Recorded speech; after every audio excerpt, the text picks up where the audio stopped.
thought it would be fun to sort of end the podcast by doing a Where Are They Now? You know, there's so many stories that are really remarkable. Yeah. So Nice. I'm going to throw out a topic and you just do a quick, Where Are They Now? And if you haven't read Love Does or Everybody Always, they should totally pick it up. It's a quick read and then revisit this because I think it'll be fun. Okay, so are you ready? Yeah, fire. This is awesome. Two Bunk John. Two Bunk John. John Niemeyer is now this high-powered lawyer, a father of several kids, married to an amazing woman, and they're living in San Diego, and his heart still beats for Uganda. You just show him, even at the graduation, he's sending us pictures of the first time he stepped on the land, and we're showing him herringbone walkways and 80 buildings. It was awesome. Yeah. All right, Charlie. Charlie, 20, now graduating from his last year of what would be high school in our system, but they're on the British system, and doing well. Rumor is there's a girl that he is sweet on. How about that? Who knew? Yeah, I know. Tyler, the photog with dreads, had to be cut off. We went to Somalia. Oh, yes. Tyler, what a good guy. Yeah, when I've heard of him, he's like these dreads like down to his waist. I'm like, dude, you're going to get shot in the face if you step off a plane in Mogadishu looking like that. And then they're going to come gunning for me. And we're still palling around. He was with you and I in Africa last week. You nabbed him to go to Nepal, and then he was off to India, and he was in Congo for us. And so he's still amazing. out there being awesome, humble, just a great guy.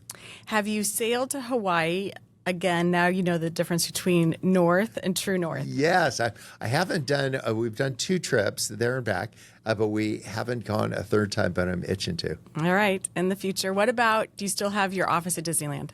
Still go there pretty often. They did away with season passes for a little bit, but now they've reinstated them. So we're up there with 85 people, I think, in a week or so. Yeah, coming up. I like bringing people. Yeah, we'll meet outside of Disneyland, and we'll rent like something in downtown Disney, and then we'll have our gatherings in Disneyland. So if you want to talk about your future, there's somebody in Tomorrowland, and talk about your biggest fear, there'll be somebody at the Haunted Mansion.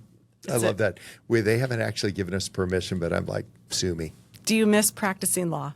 Not a bit, but I feel like I still do it. I just don't get paid to do it. It's awesome. Yeah. So I don't actually practice because you can't give people advice if you're not licensed. It'd be like having a surgeon do an appendix removal and then find out they're not licensed. Even if they didn't leave the sponge in, that would be unsettling. So I'll just say, go ask your lawyer this. And if they don't say yes, you got the wrong lawyer. I love it. I love it. How about, are you still in touch with any of the world leaders you met during that kid writing campaign? Oh, heck yeah. Oh, even with some of the current events that have been unfolding in the Middle East. There's one guy that did something that I was a little bit out of shape for him. In fun, but I was actually a little bit like, really? So turns out he's out an 18-wheeler. I don't think I told you. That was a deal I cut over the weekend. No. One 18-wheeler full of food into this place where there's a lot of distress right now. That's how we resolved my dispute. I said, I'm not done with you, but think of this as a down payment. We'll fill it full of food, but you need to chip in the truck. This happens a lot. I And he find said, out a lot "Deal." of things. Yeah. I'm like, wow, how did that happen? Now that you're a grandfather, will you do 10-year-old adventures with your grandkids? Oh, heck yeah. Yeah, if I'm not in a jar somewhere, I'm going to just continue to do this. And I've decided no jars for me for the ashes, going for an hourglass. I don't know if that's brilliant or morbid or a little of both, but I just want to pull behind our kids as they're raising their kids, because they're doing such a magnificent job. If they just say that there's something I could do to be helpful, then I'll do that. Are you still doing the New Year's parade where everybody participates and nobody watches? Everybody in, nobody watching, kind of just like judges at Ugandan gatherings. When it's time to dance, everybody dances, nobody watches. So yeah. So this will be the 28th year, I think, this January 1st. All the stories, I love it. And we definitely have to end with, how is Sweet Maria? She's doing remarkably well. It's like living with Tigger. because I'm like bouncing around, and she's just like super clear on what her mission is in life. It's me and the kids and the people they married and the people they made. And that is her focus, and it shows because she knows why she's doing what she's doing. And well, it is, but I have to add on to it. She is now a member of the board.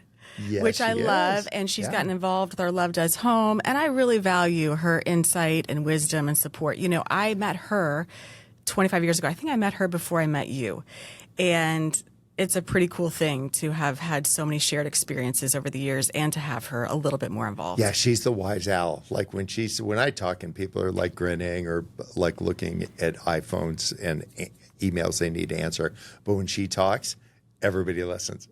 It's just like the oracle has spoken. So, and she's got this wisdom and calmness and humility that I think is part of this rich mix of why we can make some things happen, why there's stability in the things that we do, is that we just have a bunch of the right people who are settled into and clear about what are the most important things to them. And so I would even say that for people listening, to just know what's your most important thing.